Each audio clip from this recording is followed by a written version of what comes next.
Disabled veteran asks Trump about healthcare at a rally. What happens next? Stuns everyone. The kitchen clock read 4:17 a.m. when Mike Davis knocked over his coffee mug, sending cold coffee spreading across the stack of medical bills. He cursed under his breath, grabbing paper towels with shaking hands. "Daddy?" Mike turned to see Tommy standing in the doorway, rubbing his eyes. The 8-year-old's Batman pajamas were too short at the ankles. He was growing so fast. "Hey buddy, what are you doing up? I heard noise. Are you okay?" Mike forced a smile, trying to hide the grimace as another wave of phantom pain shot through his missing leg. "Just clumsy. Go back to bed, champ." Tommy didn't move. Instead, he walked over and started helping clean up the spill, just like his dad had taught him. His small hands were careful with the wet bills. "These are from the hospital again, aren't they?"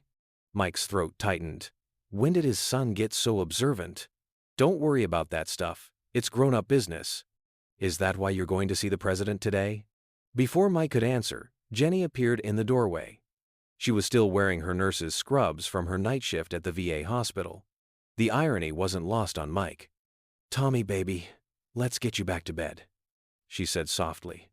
But her eyes were fixed on her husband. She'd been against this plan from the start. Once Tommy was tucked in, Jenny came back to the kitchen. She didn't say anything at first, just started making fresh coffee.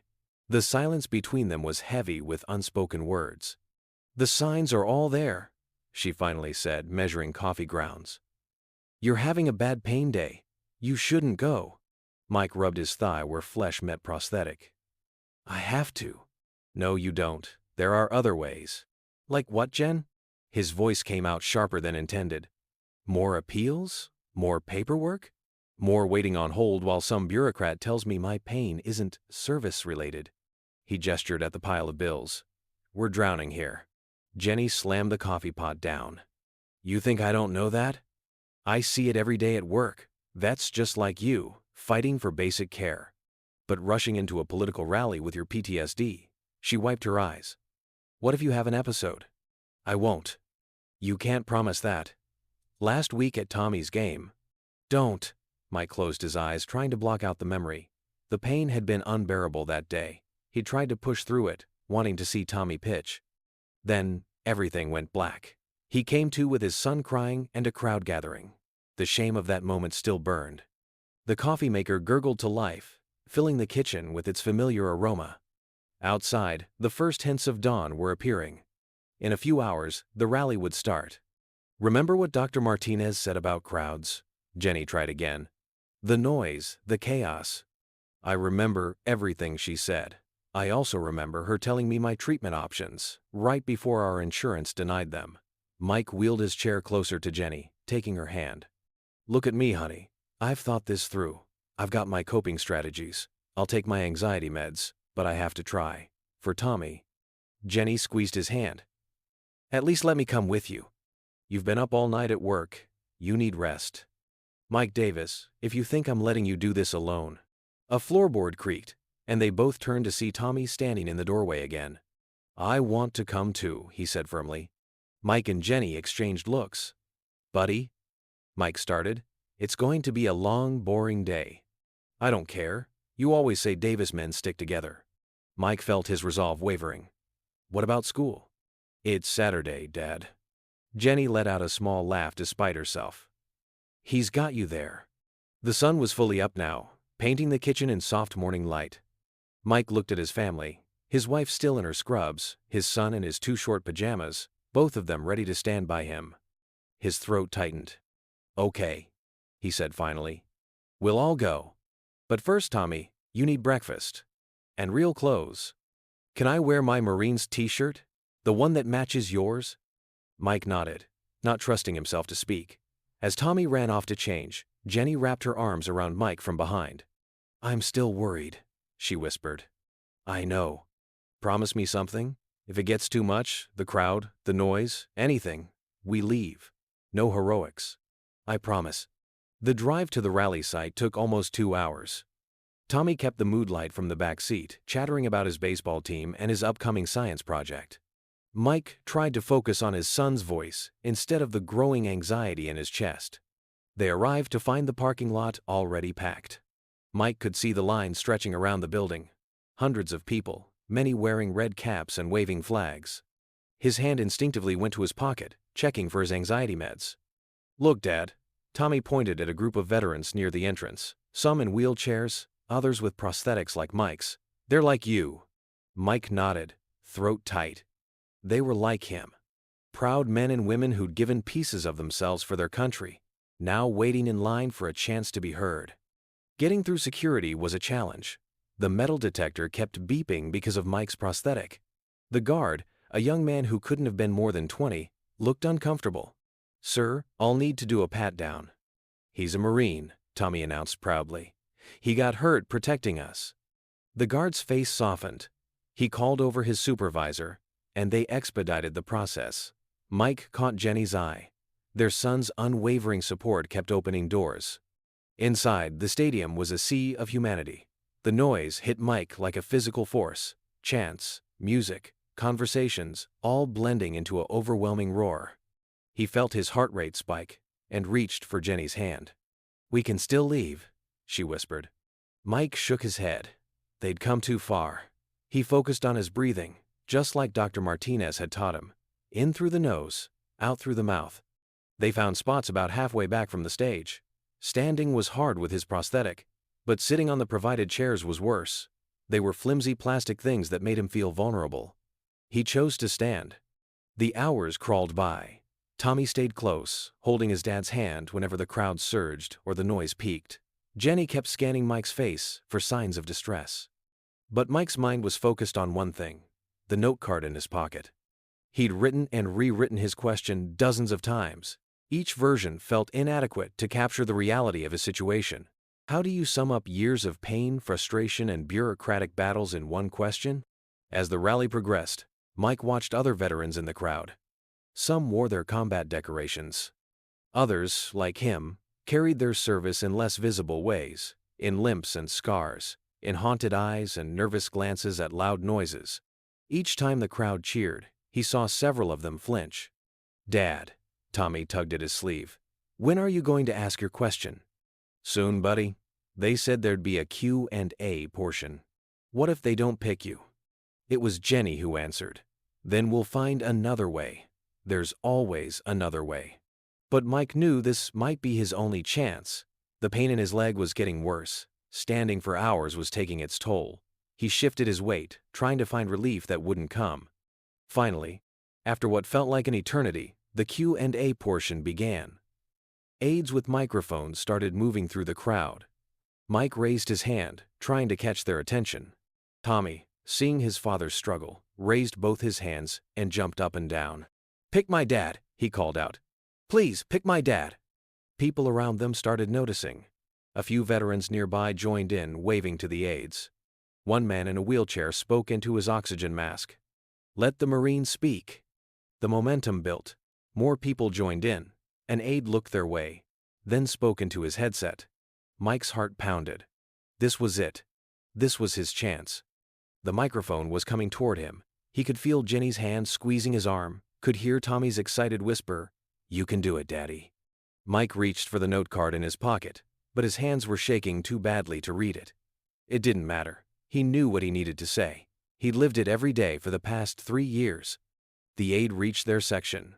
The microphone was being passed down the row. 3 people away. 2. 1. Mike took a deep breath. The weight of thousands of eyes fell upon him. The stadium lights were blinding, but he could feel Tommy's small hand in his. Jenny's strength beside him. He raised the microphone to his lips. "Mr. President," he began, his voice steadier than he felt, "I need your help." The crowd's constant murmur died down. Mike could hear his own heartbeat in his ears. Tommy's grip on his hand tightened. "My name is Michael Davis. I served 3 tours with the Marines." He paused, swallowing hard. "This leg?" He gestured down at his prosthetic. "Lost it to an IED in Afghanistan. But that's not why I'm here today." Mike felt Jenny's hand on his back, steadying him. The stadium lights were hot, making sweat trickle down his neck. He could see his face on the giant screens above the stage. He looked older than his 34 years, pain etched in lines around his eyes. I'm here because. His voice cracked. He cleared his throat and started again. I'm here because last week, I had to look my 8-year-old son in the eye and tell him I couldn't play catch. Not because I didn't want to, but because I couldn't afford my pain medication. Tommy pressed closer to his side. Mike wrapped an arm around his son's shoulders. The VA keeps denying my claims. They say my chronic pain isn't service-related. A bitter laugh escaped him. Try telling that to my body at 3 a.m. when I'm crawling to the bathroom because my leg, the one that's not even there anymore, feels like it's on fire. The silence in the stadium was absolute now. Mike could see veterans in the crowd nodding, some wiping their eyes. Last week, at my son's baseball game. He had to stop, the memory threatening to overwhelm him. Jenny's hand pressed harder against his back. Breathe. Just breathe. Last week, I collapsed at my son's baseball game. Passed out cold from the pain. Woke up to him crying, scared his daddy was dying. Mike's voice broke completely. My wife works night shifts at the VA hospital. The irony of that kills me. She takes care of other vets because we can't afford my own care. He looked directly at Trump now, his voice finding strength in desperation. Sir, I don't want pity. I didn't serve my country for pity. But I've got a stack of medical bills on my kitchen table that's taller than my son's baseball trophy. I've got a little boy who's afraid to hug me too hard because he doesn't know when the pain's going to hit. And I've got a wife who hasn't had a full night's sleep in months because she's working overtime trying to keep us afloat. Mike felt Tommy trembling against him. He wanted to stop, to protect his son from this raw display of vulnerability, but he couldn't. Not now. So, my question is simple, Mr. President. Mike's voice grew stronger, fueled by 3 years of pain and frustration. What's your specific plan to fix the broken veterans' healthcare system? Not promises, not slogans. What's your actual plan to help veterans like me? Because, sir, with all due respect, we can't wait anymore. Our families can't wait anymore. The microphone shook in his hand. The silence stretched out, heavy with anticipation. Mike could feel the weight of the moment, the thousands of eyes on him, the cameras broadcasting his face across the nation. But most of all, he felt his son's arms around his waist, his wife's hand on his back, and the phantom pain in a leg that wasn't there anymore. In that moment, standing before the most powerful man in the country, Mike Davis wasn't a political statement or a photo opportunity. He was just a father who wanted to play catch with his son again. The stadium held its breath, waiting for an answer. For 3 heartbeats, the stadium remained frozen. Mike Davis stood there, microphone trembling in his hand, his son Tommy pressed against his side. The silence was deafening. Then Trump did something no one expected. He set down his prepared remarks. "Hold the cameras right there," he commanded, waving off an aide who tried to hand him back the papers. "Stay on this Marine." Secret Service agents shifted uncomfortably as Trump moved to the edge of the stage. The usual bombast was gone from his voice when he spoke again. "Stand up, Marine." Mike was already standing, leaning heavily on his cane.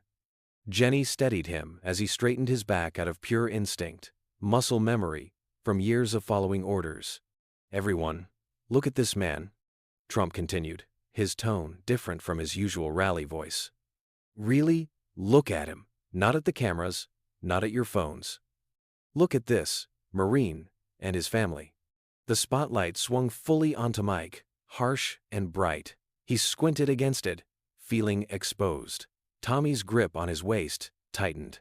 "Sir," an aide approached Trump, speaking in a hushed tone. "We need to stick to the schedule." "The schedule can wait." Trump cut him off, loud enough for the microphone to catch it. The crowd murmured in surprise. This wasn't the scripted rally they were used to. "Sergeant Davis." Trump addressed Mike directly. "How long did you serve?" 3 tours, sir, 2016 to 2019. "And where were you when?" Trump gestured to Mike's leg. "Kandahar province. Our convoy hit an IED. 2 of my men didn't make it home." A veteran in the crowd called out, "Semper Fi." Others joined in, the cry spreading through the stadium. Trump held up his hand for quiet. "You mentioned the VA. Tell me exactly what's happening with your care. Not the short version. I want to hear everything." Mike glanced at Jenny, who nodded encouragingly. He took a deep breath. "It started with a phantom pain, sir. Doctors said it was normal after amputation, but this was different. Some days it's like my missing leg is being crushed in a vice. The first VA doctor prescribed basic pain meds, but they barely touched it. And then? Trump prompted. Then the real battle began. Every time I needed stronger medication, there was more paperwork, more evaluations, more delays. They kept saying they needed to verify the pain was service-connected. Mike's bitter laugh echoed through the speakers. As if losing a leg in combat wasn't connection enough. A woman in the crowd shouted, "This is shameful." Murmurs of agreement rippled through the stadium. "Sir," Mike continued, his voice growing stronger, "I've got all the documents. Every form, every denial, every appeal. I keep them in a binder next to my Purple Heart. Sometimes I wonder which one cost more, the metal or the paper they keep using to deny my claims." Tommy looked up at his father. "Show him your leg, Dad. Show him what happens." Jenny started to protest, but Mike was already rolling up his pant leg. The prosthetic was visible now, along with the scarred tissue above it. "The socket doesn't fit right anymore," Mike explained. "BA says I'm not eligible for a new one for another 8 months. Meanwhile, it rubs my skin raw. I wrap it in gauze, but..." He pulled back the gauze slightly, revealing angry red abrasions. A collective gasp went through the crowd. Several people turned away. But Trump didn't flinch. "Keep going," he said. "I want to hear all of it." For the next 7 minutes, an eternity in rally time, Mike detailed his struggles. He talked about the endless phone calls, the hours spent in VA waiting rooms, the appeals that disappeared into bureaucratic black holes. He described how Jenny had to pick up extra shifts at the hospital, the bitter irony of her treating other veterans while her own husband suffered. "Last month," Mike's voice cracked. "Last month I had to make a choice. My pain meds or Tommy's new baseball glove." He'd been saving his allowance, but it wasn't enough. "Dad," Tommy interrupted, his voice small but clear in the microphone. "I told you I didn't need a new glove." The crowd was completely still now. Some veterans in the audience were nodding, tears streaming down their faces. They knew. They lived it too. An older man in a Vietnam veteran's cap stood up. "My story's the same," he called out. "Been fighting the VA for 40 years. Another voice. 3 years waiting for a PTSD evaluation. Had to sell my car to pay for surgery." The stories started pouring out. Veterans all over the stadium finding their voices. Trump stood silent, listening as the carefully choreographed rally transformed into something raw and real. Campaign advisors were frantically whispering into their phones. This wasn't the planned message. This wasn't the script. The media crews were going wild, cameras swinging between Mike and Trump, capturing every moment. "Mr. President," a campaign manager approached the stage. "We need to move on. We're way behind schedule." Trump waved him off again. "Schedule's canceled. I want to hear more." He focused back on Mike. "You said something about collapsing at your son's baseball game. Tell me about that day." Mike swayed slightly. Jenny quickly grabbed a chair from nearby, helping him sit. The pain from standing so long was becoming unbearable. "It was Tommy's first time pitching," Mike began, his voice heavy with shame. "I'd skipped my meds for a few days to make them last longer. Thought I could handle it. Wanted to see my boy pitch." Tommy picked up the story, his voice trembling. "Dad was cheering for me. Then he just fell. His eyes rolled back and everything. Mom was working, so I didn't know what to do. I thought..." The boy choked up. "I thought he was dying." A woman in the crowd sobbed audibly. Others were wiping their eyes. The stadium's atmosphere had transformed from a political rally into something like a church service. Silent, reverent, heavy with shared pain. Trump stepped even closer to the stage's edge, so close that Secret Service agents moved forward nervously. "Look at me, Marine," he said, his voice carrying clearly through the silence. "Really, look at me." Mike raised his eyes, meeting Trump's gaze. For a moment, all the political theater fell away. It was just two men, one broken, one powerful, looking at each other across a divide that suddenly seemed bridgeable. "Stand up again if you can," Trump said softly. Jenny helped Mike to his feet, supporting him as he swayed. Tommy pressed against his other side, trying to help bear his father's weight. "Everyone," Trump's voice rose, addressing the crowd but keeping his eyes on Mike. "Look at this family. Really look at them. This is what we're talking about when we say support our troops. Not bumper stickers, not flag pins, this right here. He paused, scanning the crowd. How many other veterans here have similar stories? Raise your hands. Hands went up across the stadium.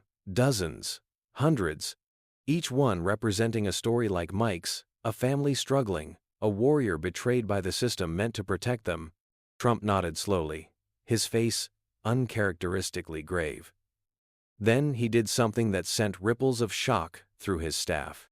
He set down his microphone and walked to the stairs at the side of the stage. Secret Service agents rushed to surround him, but he pushed through them, making his way down into the crowd. The entire stadium held its breath as the former President of the United States walked directly toward Mike Davis and his family. The moment hung suspended in time. A moment that would be replayed on news channels for weeks to come. Analyzed by political pundits.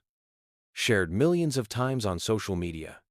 But for Mike Davis, standing there with his son and wife, none of that mattered. All that mattered was what would happen next. The crowd parted like the Red Sea as Trump made his way through. Secret Service agents formed a tight circle around him, their eyes scanning constantly. The stadium had gone so quiet, you could hear the air conditioning humming. "Sir," a campaign manager called from the stage, "we really need to." Trump cut him off with a wave, never breaking his stride. As he got closer, Mike could see something in his eyes he'd never noticed in all the television appearances and rallies, a flash of genuine emotion. Tommy pressed closer to his father, both scared and excited. Jenny's hand tightened on Mike's arm. When Trump reached them, he did something that made his security team visibly nervous. He extended his hand to Mike. "Sergeant Davis," he said, his voice different up close, quieter but somehow more intense. "I want to shake the hand of a Marine who had the courage to tell the truth." Mike shifted his weight, trying to balance on his good leg, as he reached out to shake Trump's hand. The pain made him grimace, and he swayed slightly. Trump noticed. "Get this man a chair," he barked. 3 people rushed forward with chairs. Once Mike was seated, Trump did something else unexpected. He crouched down to be at eye level with Tommy. "What's your name, son?" "Tommy Davis, sir," the boy answered, his voice barely a whisper. "Tommy, how old are you?" "8, sir. Almost 9. Trump nodded seriously. "And you play baseball?" "Yes, sir. I'm a pitcher." Tommy stood a little straighter. "Dad's been teaching me when he can." Trump turned back to Mike. "You know what makes me angry, Sergeant Davis? Really angry?" He didn't wait for an answer. "We spend billions on weapons, on tanks, on planes. But when one of our best comes home broken, we can't find the money to fix him?" The stadium was still dead silent. Thousands of people holding their breath, watching this unexpected moment unfold. "Mr. President," Jenny spoke up, her voice trembling but determined. "We've tried everything. Every appeal. Every form." "No more forms," Trump cut her off. He straightened up, turning to face the cameras. "No more appeals. No more waiting."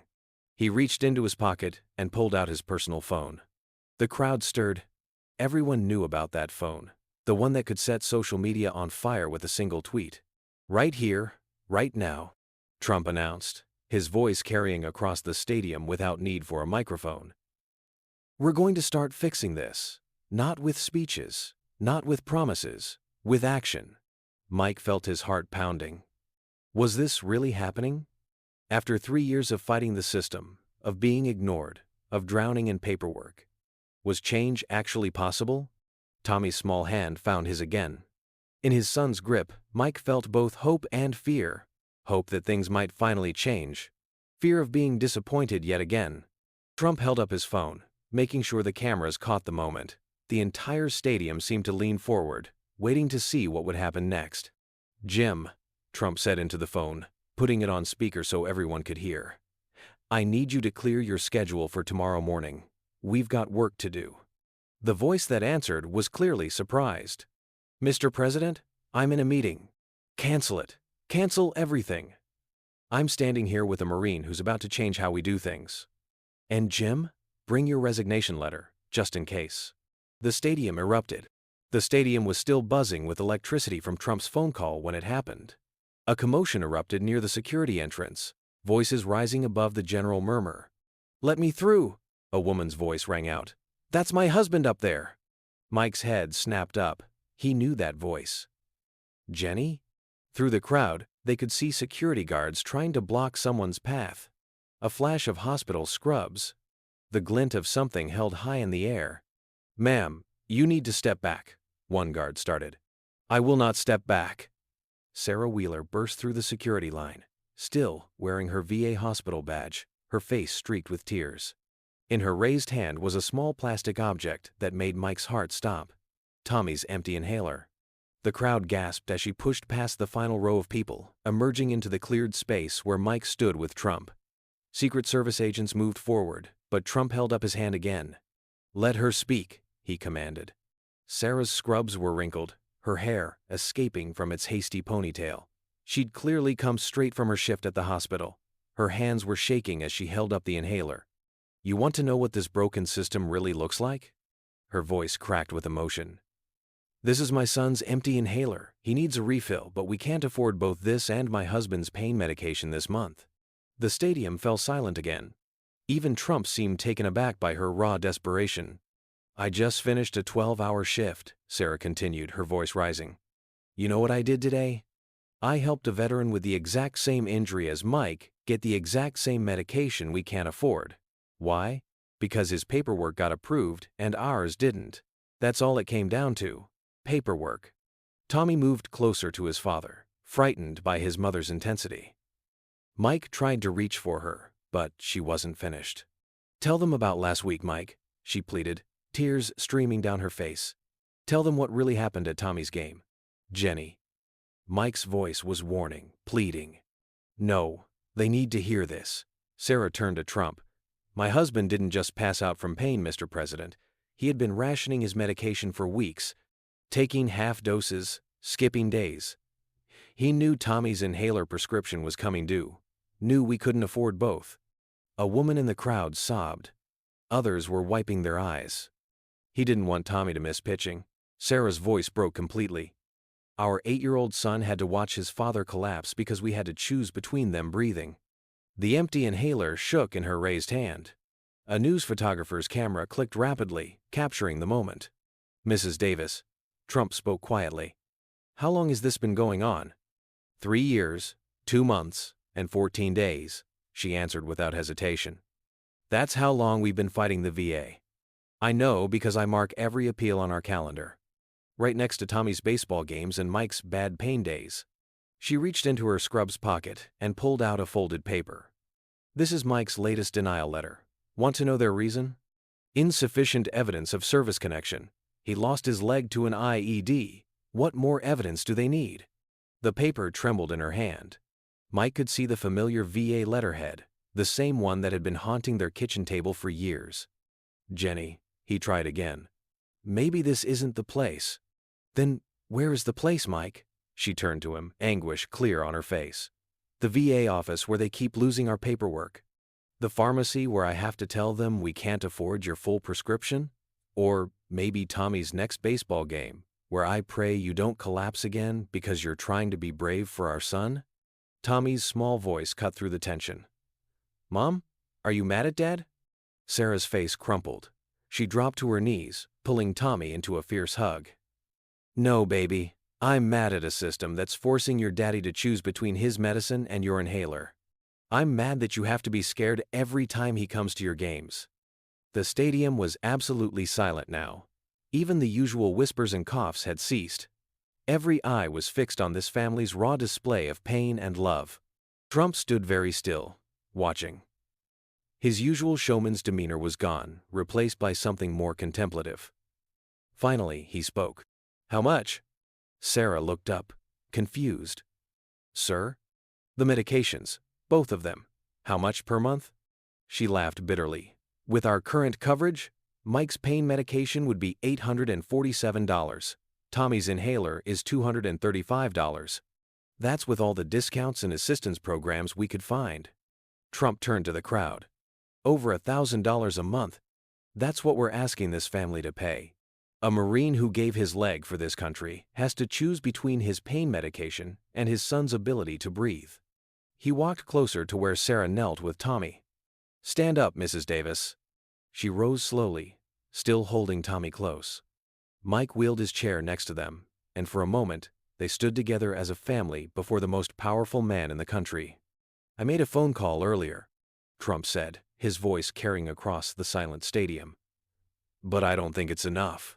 This isn't just about one family. This isn't just about one Marine." He turned to face the cameras directly. "This is about every veteran who's been forgotten, every family that's been broken by a system that was supposed to help them heal." Sarah's hand found Mike's shoulder, gripping it tightly. Hope and skepticism warred on her face. They'd heard promises before. "Sir," she said, her voice steadier now, "we don't want special treatment. We just want the system to work. We want to be able to take care of our family without having to choose who suffers less this month." Trump nodded slowly. "No more choices," he said. Then louder, "No more choices." The crowd began to stir, energy building. "No more forms," Trump's voice rose. "No more denials. No more Marines choosing between their pain and their children's health." The stadium erupted in cheers, but Sarah wasn't finished. She held up the empty inhaler one more time. "With all due respect, Mr. President," her voice cut through the noise, "we've heard promises before. What makes this time different?" The question hung in the air, heavy with the weight of 3 years of broken promises and desperate hopes. The crowd held its breath, waiting for Trump's response. What happened next would be replayed on news channels for weeks to come. Trump took a step closer to Sarah, his voice dropping to a level of intensity rarely seen in his public appearances. "You want to know what makes this time different, Mrs. Davis?" He reached for the empty inhaler in her hand. "This makes it different. Your son's empty inhaler. Your husband's pain. This family's story." He held up the inhaler for the cameras to see. "No more props, no more campaign promises. This ends today." He turned to his staff. "Get me the Secretary of Veterans Affairs, not tomorrow, now." An aide rushed forward with a phone. "Sir, he's in a budget meeting." "I don't care if he's meeting with God himself. Get him on the phone." The stadium was so quiet you could hear the phone ringing on speaker. 3 rings. 4. Then, "Mr. President?" "Bob, where are you right now?" "Sir, I'm in a budget planning session for next quarter." "Perfect." Trump's voice took on an edge that made his staff exchange nervous glances. "I want you to stop whatever you're doing and listen carefully. I'm standing here with Marine Sergeant Mike Davis and his family. I'm holding his son's empty inhaler in my hand. Want to explain to me why this Marine has to choose between walking and letting his son breathe?" Silence on the line. "Bob, I asked you a question." "Sir, I'd need to review his case file." "Review this?" Sarah burst out, her voice shaking. "My husband's case number is 47,829B. I know it by heart because I've written it on every appeal for 3 years. Look it up. Right now." There was the sound of typing on the other end of the line. Yes, I see the file." The secretary's voice came back. "There were some issues with the documentation of service connection. He lost his leg to an IED." Sarah's voice rose. "How much more service connection do you need?" Tommy pressed closer to his father, frightened by his mother's outburst. Mike wrapped an arm around his son while reaching for his wife's hand with the other.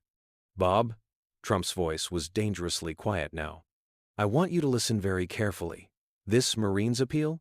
It's approved. Right now. This second." "Sir, there are procedures." "The procedures are what got us here," Trump's voice boomed through the stadium. "I want his full benefits reinstated. I want his son's inhaler covered. And then I want you to pull every denied veteran's claim from the past 2 years. Every single one.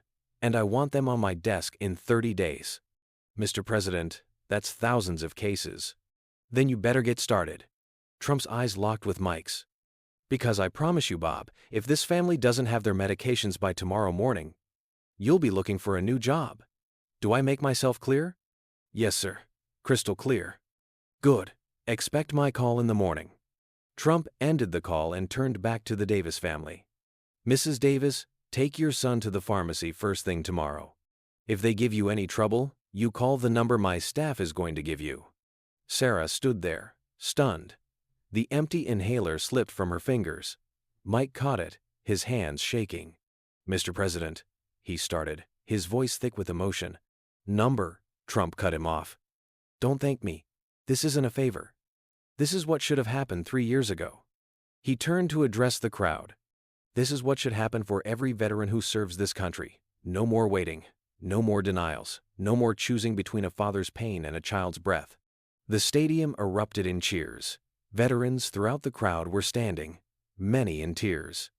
But Sarah wasn't finished. She stepped forward one last time. Sir, her voice cut through the noise. Thank you. But what about the others? All the other families going through this right now. Trump's face set in determination. That's why I want every case reviewed, every single one. And Mrs. Davis, I want you to help. Sarah blinked in surprise. Me? You work at the VA. You see this every day. I want you on the review committee. You know what to look for, what these families are going through. Will you do it? Sarah looked at Mike, then at Tommy, then back at Trump. Tears streamed down her face as she nodded. Yes, sir, I'll do it. For every family like ours. The crowd's cheers grew deafening. Reporters were shouting questions. Cameras were flashing. But in that moment, Mike Davis wasn't thinking about any of that. He was thinking about tomorrow morning, when his son would be able to breathe easily again. When his pain might finally be manageable. When his wife wouldn't have to work double shifts just to keep them afloat. He was thinking about all the other veterans out there, watching this moment, perhaps daring to hope that their turn would come too. And for the first time in 3 years, that hope didn't feel like a betrayal. Dawn was just breaking when Mike Davis's phone rang. He fumbled for it, careful not to wake Tommy, who had finally fallen asleep, curled against his side on the couch. They'd been too wired to sleep in their beds after the rally. Hello, he answered quietly. Sergeant Davis. The voice was familiar now. I trust you're ready to start the day? Mike sat up straighter, instantly alert. Yes, Mr. President. Good. Because Bob's waiting for you at the VA Medical Center? Been there since 5 a.m.? I made sure of it. Trump's voice had the same intensity it had carried at the rally. Your wife working today? She was supposed to, sir, but... Good. Tell her to go in, but not as a nurse, as part of our review team. There was a pause. And Sergeant, take your son to get his inhaler first. I want to know the minute he has it in his hands. Mike looked down at Tommy's sleeping face. Yes, sir. Thank you, sir. Don't thank me yet, we're just getting started. The line went dead. Mike sat there for a moment, letting reality sink in. Then he gently shook his son awake. Tommy? Buddy? Time to get up. We've got somewhere to be. Tommy stirred, blinking sleepily. Is it real, Dad? What happened yesterday? We're about to find out. Sarah emerged from the kitchen, already in her scrubs. She'd been up all night, too wired to sleep, cleaning the house obsessively like she always did when stressed. Was that? She asked, gesturing at the phone. Mike nodded. He wants us at the VA center. And he wants Tommy to get his inhaler first. The pharmacy opened at 7 a.m. They were there at 6:45, joining a small crowd that had already gathered. News must have spread about what happened at the rally. Several people recognized them. You're the family from the rally, an elderly veteran said, leaning on his cane. My daughter showed me the video, made me cry, and I haven't cried since NAM. Others shared their stories while they waited. A widow fighting for her late husband's benefits. A young veteran with PTSD struggling to get mental health coverage. Each story different, yet painfully familiar. At exactly 7 a.m., the pharmacy doors opened. The pharmacist, a young woman named Rachel, looked startled to see such a crowd. We're here for Tommy Davis's inhaler prescription, Sarah said, stepping forward. Rachel checked her computer, then frowned. I'm sorry, but our records show this prescription was denied due to... Her phone rang. She answered it, listened for a moment, then looked at the Davis family with wide eyes. Yes, sir. Right away, sir. She hung up and immediately started typing. That was the Secretary of Veterans Affairs. Your prescription has been approved. All of them have been approved. Sarah's hands were shaking as she took the inhaler. Tommy looked up at his mom, then his dad. Can I try it? Mike nodded, throat tight. Tommy took a deep breath from the inhaler, his first full breath in weeks. The relief on his face made several people in line tear up. Mike's phone buzzed with a text. "Inhaler acquired?" He texted back. "Yes, Mr. President. Tommy just took his first breath from it." The response came immediately. "Good. Now get to the VA. Bob's waiting." The VA Medical Center was buzzing with unusual activity for such an early hour.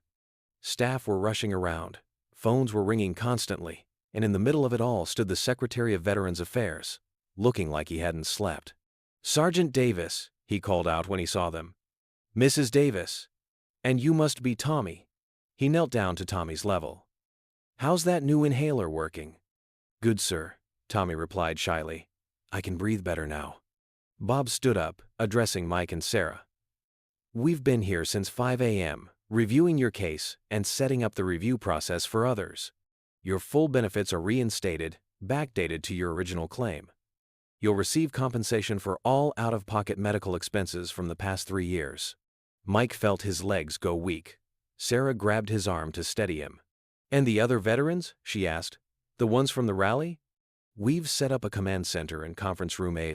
We're starting with the cases of veterans who were at the rally, then expanding to all denied claims from the past 2 years."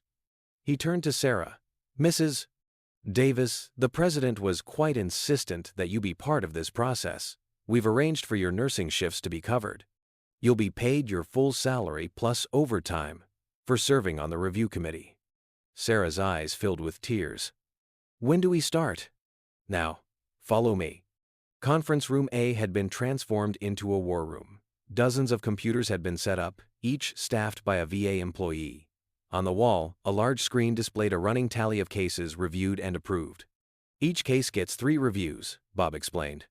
"One from a medical professional, one from a benefits specialist, and one from a veteran or veteran's family member who's been through the system." "Mrs. Davis, that's where you come in."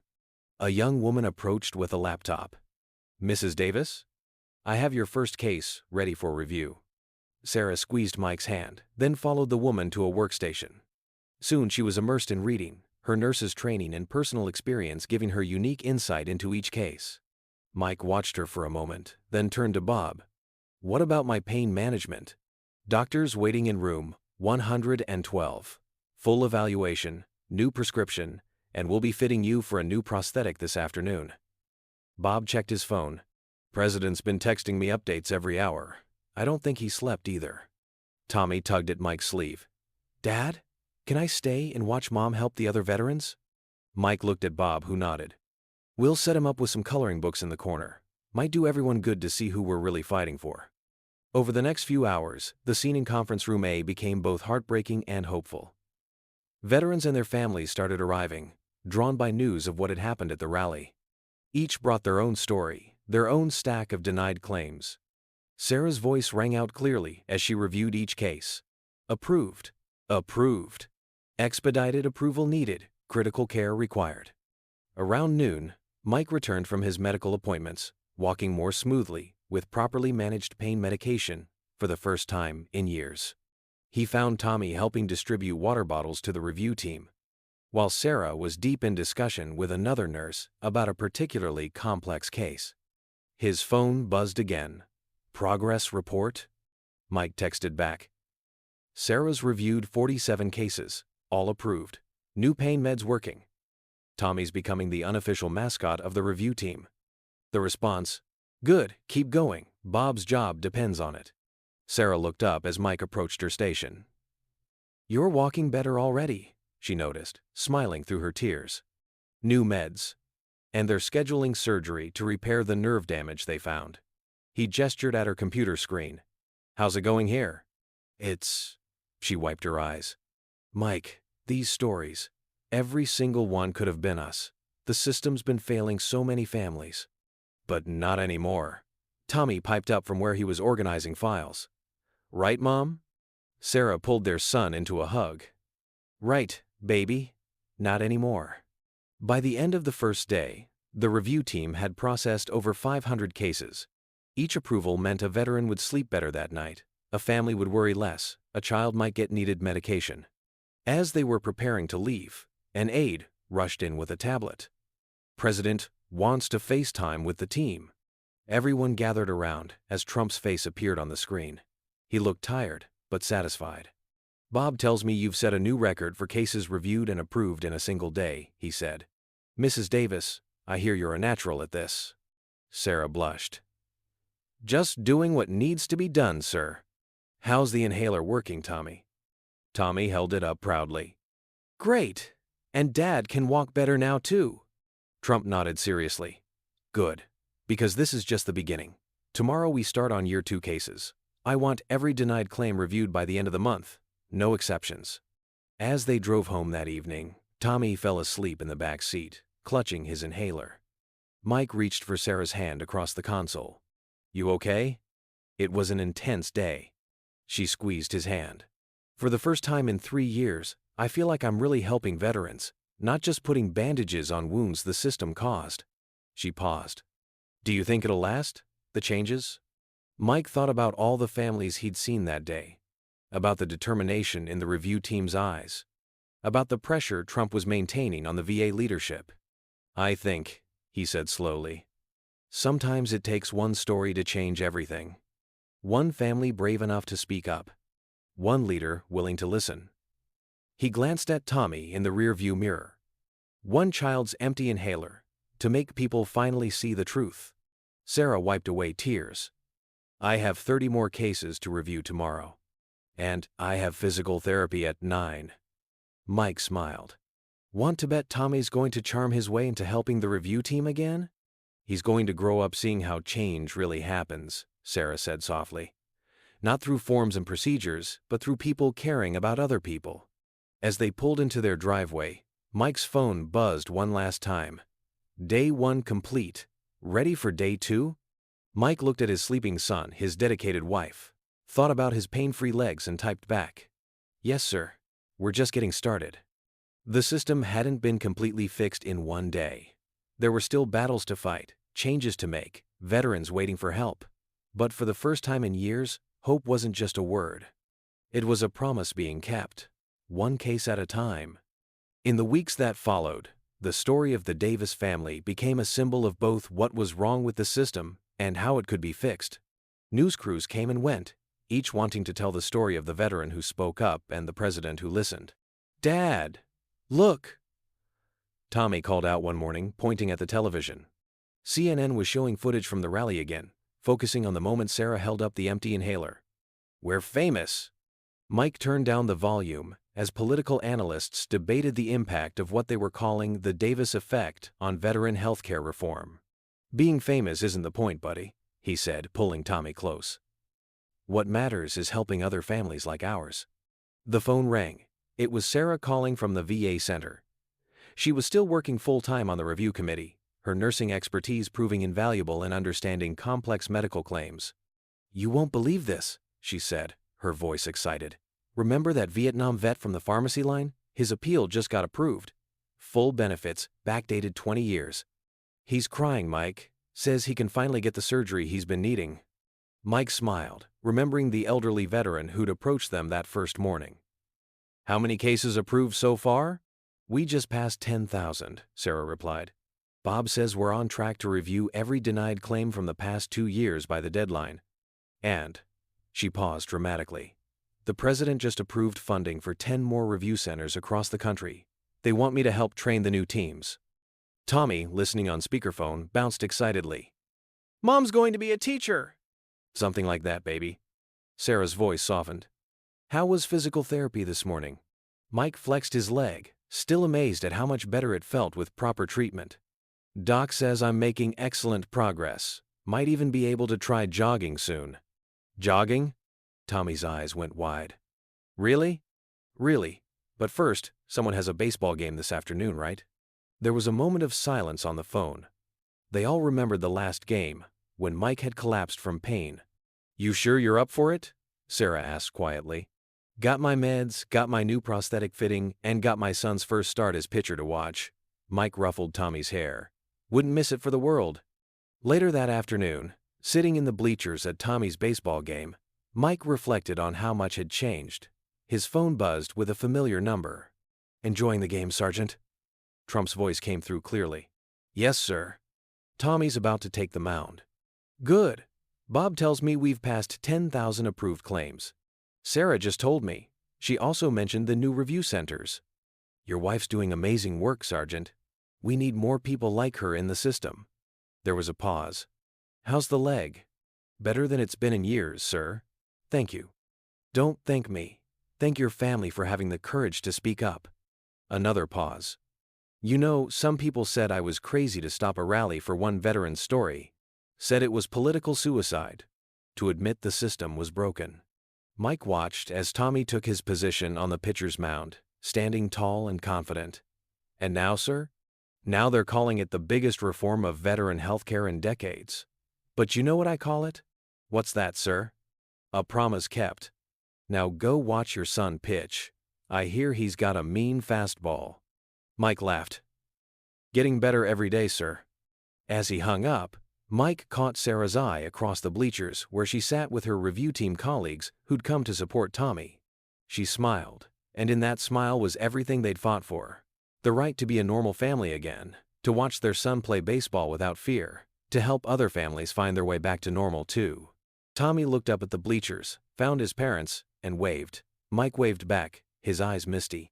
His son would grow up knowing that one person's courage could change the system, that one family's story could open doors for thousands of others, that sometimes the biggest changes start with the smallest things, like an empty inhaler and a father's love. As Tommy wound up for his first pitch, Mike Davis sat pain-free in the sunshine, watching his son play ball, knowing that across the country, thousands of other veteran families were getting their own second chances. Some stories end with big dramatic moments, but the best ones, the most important ones, end with simple things. A child's smile, a family's healing, and promises not just made, but kept. And that makes all the difference.